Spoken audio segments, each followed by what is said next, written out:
Hi Nira, இன்னைக்கு என்ன sorry பார்க்க போறோம் ஆடி சேல்ல?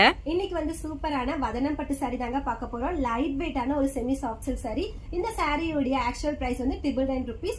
ஸோ ஆடி ஆஃபர்ல வந்துட்டு ₹799 மட்டும்தாங்க. ஸோ இந்த சாரியோட ஸ்பெஷாலிட்டிஸ்ல சொல்றதுக்கு முன்னாடி இன்னொரு இம்பார்ட்டன்டான நியூஸ் என்னன்னா, நம்ம வெப்சைட் வந்துட்டு எகைன் வந்து லைவ்க்கு வந்தாச்சுங்க. நீங்க வெப்சைட்ல வந்து ஆர்டர் பிளேஸ் பண்ணிக்கலாம். வெப்சைட்ல ஆர்டர் பிளேஸ் பண்றவங்களுக்கு மட்டும் 10% வந்துட்டு எக்ஸ்ட்ரா ஆஃபர் இருக்கு. அதுக்கு நீங்க செக் அவுட் பண்றப்போ கூப்பன் கோட் வந்து யூஸ் பண்ணுங்க. ஸோ நீங்க கமெண்ட்ல வந்துட்டு கூப்பன் கோட் கேட்டீங்க அப்படின்னா நாங்க உங்களுக்கு டிஎம் பண்ணிடுவோம். ஸோ நீங்க அதை யூஸ் பண்ணி செக் அவுட் பண்ணிக்கலாம். வெப்சைட்க்கு மட்டும் 10% எக்ஸ்ட்ரா ஆஃபர் மிஸ் பண்ணிடாதீங்க. ஸோ இப்போ நம்ம வதனம் பட்டுல வந்து ரெட் காம்பினேஷன்ல ஒரு சாரி பார்க்க போறோம். உடல் ஃபுல்லாவே இந்த மாதிரி எம்போஸ் டிசைன் வந்து கொடுத்துருக்கோங்க. ஸோ ரொம்ப அழகா இருக்கும். அண்ட் இது ரொம்ப லாங் பார்டர் அப்படிங்கிறதுனால செலிபிரிட்டிஸ் எல்லாம் வியர் பண்றப்ப எப்படி இருக்குமோ பியூர் சில்க் சாரி, அதே மாதிரி ஒரு லுக் வந்து தரும் இந்த சாரிக்கு. இந்த சாரியோடைய பல்லு பாத்தீங்கன்னா இந்த மாதிரி ரிச்சா ஜரி வந்துட்டு வியூ பண்ணிருக்கோம்.